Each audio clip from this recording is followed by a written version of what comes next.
मणिपुर अनाथ हो गया। कहीं माऊ ने अपने बेटों को खो दिया तो कहीं बहनों ने अपने भाइयों को खो दिया। लेकिन सरकार फिर भी मणिपुर की इस वायलेंस को, मणिपुर के इस झगड़े को खत्म करने में नाकाम हुई। बिलाकर मणिपुर कहेंगे अनाथ हो गया। दिल्ली परवाज में आप सभी का खैर मकदम है और आपके साथ महूलोन सुलेमान। दिल्ली परवाज के जरिए हम आप तक देश दुनिया की हर खबर पहुंचाते हैं, लेकिन बात आज मणिपुर तसादुम को लेकर करते हैं। और बात आपको बता दें कि तसादुम मई 2023 में शुरू हुआ है।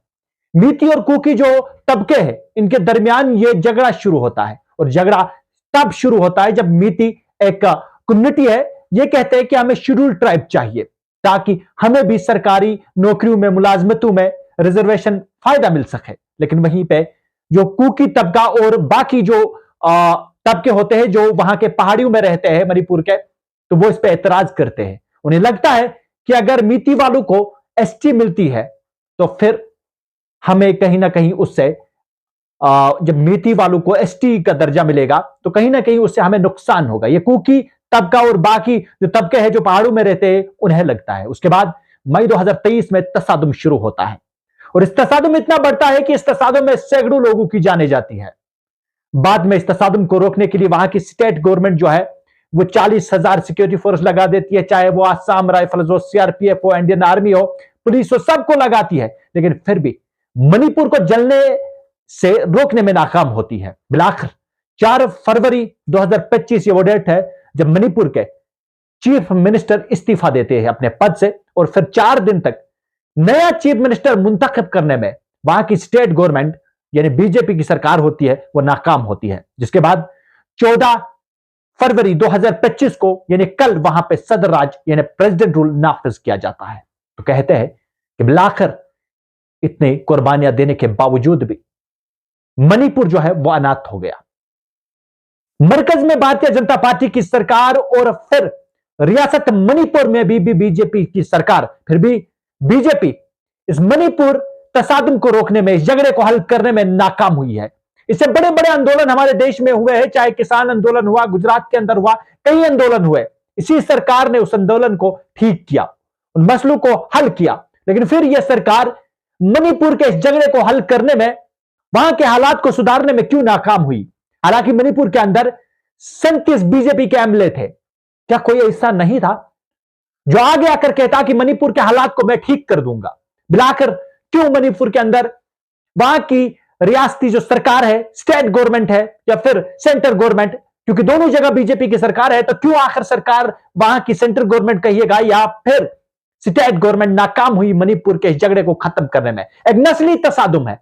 मणिपुर 1891 में बर्तानिया के अंडर था और फिर 1949 में भारत के साथ आ गया। तब से वहां पे नस्ली तसादुम चलते आ रहे हैं। लेकिन पिछले 1.5 या 2 साल से जो तसादुम, जो झगड़ा वहां पे चल रहा है दो तबकों के बीच में, सरकार इस झगड़े को मिटाने में, मणिपुर को जलने से रोकने में पूरी तरह नाकाम हुई। बिलाकर 14 फरवरी 2025 को वहां पे सदर राज यानी प्रेसिडेंट रूल नाफिज करना पड़ा। और ये पहली बार नहीं हुआ है। मणिपुर भारत की एक ऐसी रियासत है जिसमें कई बार सदर राज जो है नाफिज किया गया है।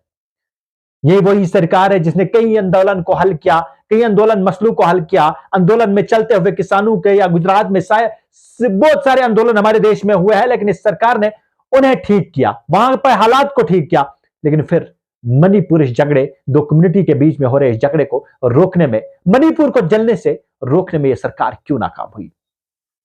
हमने देखा कि 9 फरवरी को वहां के चीफ मिनिस्टर ने इस्तीफा दे दिया और फिर नया चीफ मिनिस्टर कोई आगे नहीं आया। और यह भी कहना पड़ेगा कि उस रियासत में बीजेपी के 37 एमएलए थे, बीजेपी की अपनी सरकार थी। बीजेपी की अपनी सरकार के एमएलएज ने हाईकमांड को लिखा कि हमारे जो चीफ मिनिस्टर है इसे चाहिए इस्तीफा देना।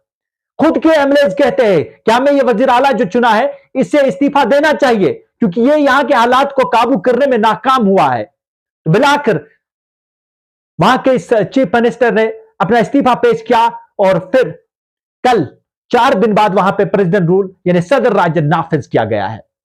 मिलाकर माऊ ने अपने बेटों को खो दिया, बहनों ने अपने भाइयों को खो दिया, लेकिन फिर भी आज भी मणिपुर के लोग इस इंतजार में है कोई सुबह ऐसी आएगी कि मणिपुर खिलता हुआ, हंसता हुआ नजर आएगा। वहां के लोग आज भी आस लगाए हुए हैं कब वो दिन आएगा कि मणिपुर के हालात ठीक होंगे।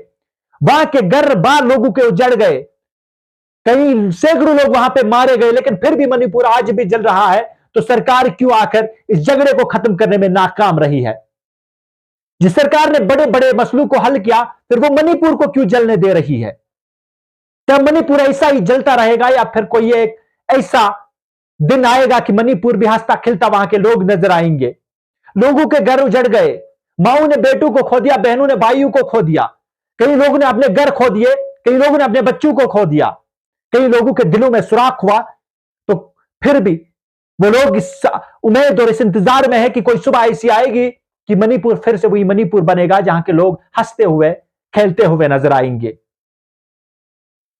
आपको बता दें कि 40,000 की सिक्योरिटी फोर्स को लगाने के बावजूद भी वहां की स्टेट और सेंट्रल गवर्नमेंट जो है वो नाकाम हुई मणिपुर के अंदर इस झगड़े को खत्म करके हालात को ठीक करने में। मिलाकर जब उन्हें लगा कि हमसे कुछ नहीं होगा, हमारी सरकार से कुछ नहीं होगा, तो चीफ मिनिस्टर ने इस्तीफा पेश किया और कल वहां पे 4 दिन बाद सदर राज नाफिज करना पड़ा है।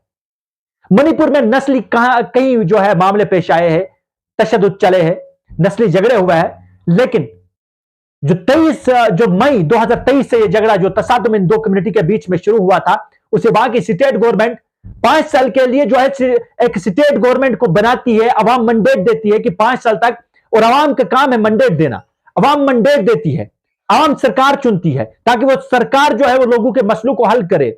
वही मणिपुर की जो रियासत में वहां के लोगों ने बीजेपी की सरकार को मंडेट दिया ताकि वो इस लोगों के मसलों को हल कर सके। बीजेपी वहां पे सरकार बनने के बाद 2 साल गुजरे हैं, लेकिन 2 सालों में वहां की जो बीजेपी की सरकार थी वो मणिपुर के अंदर इन हालात को ठीक करने में बिल्कुल नाकाम हुई। 2 साल का अरसा गुजरने के बाद जब उन्हें लगा कि हमारी हुकूमत इस पूरे मामले को, इस झगड़े को कंट्रोल नहीं कर पाती है, तो वहां के चीफ मिनिस्टर ने इस्तीफा दे दिया और फिर 4 दिन तक नया चीफ मिनिस्टर भी बनाने में नाकाम हुए। वहां पर कोई एमएलए ऐसा आगे नहीं आया जो कहता कि मणिपुर के झगड़े को, इन हालात को मैं ठीक कर दूंगा, लेकिन कोई सामने नहीं आया।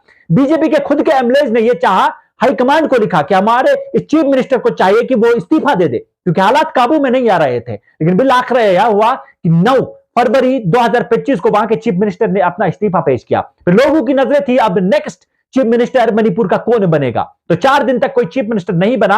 4 दिन गुजरने के बाद वहां पे प्रेसिडेंट रूल यानी सदर राज नाफिज किया गया। तो हम आखिर ये कह सकते हैं कि मणिपुर अनाथ हो गया, क्योंकि वहां की अपनी स्टेट गवर्नमेंट या फिर कहिएगा सेंट्रल गवर्नमेंट, दोनों जगह बीजेपी की हुकूमत थी, और बीजेपी की हुकूमत मणिपुर में इस तशद्दुद को रोकने में बिल्कुल पूरी तरीके से नाकाम हुई, जिसके बाद उन्हें वहां पे सदर राज नाफिज करना पड़ा है। और आज हम ये कहने में हिचकिचाएंगे नहीं कि मणिपुर आज भी जल रहा है, आज भी माए अपने बेटों को खो रही है, बहनें अपने भाइयों को खो रही है, लोग अपने घर बार खो रहे हैं, लेकिन सरकार जो है, मरकजी सरकार जो है, वो इस मणिपुर वायलेंस को, मणिपुर के इस 2 कम्युनिटी के बीच में चल रहे इस झगड़े को खत्म करने में नाकाम हुई है। अब आगे क्या होने वाला है?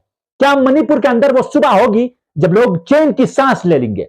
जो लोग पिछले 1.5-2 साल से इस इंतजार में है कि कोई सुबह भी मणिपुर के अंदर ऐसी आएगी जब लोग चैन की सांस लेंगे, राहत की सांस लेंगे, हंसते हुए खेलते हुए नजर आएंगे। क्या ऐसी कोई सुबह मणिपुर के अंदर आने वाली है?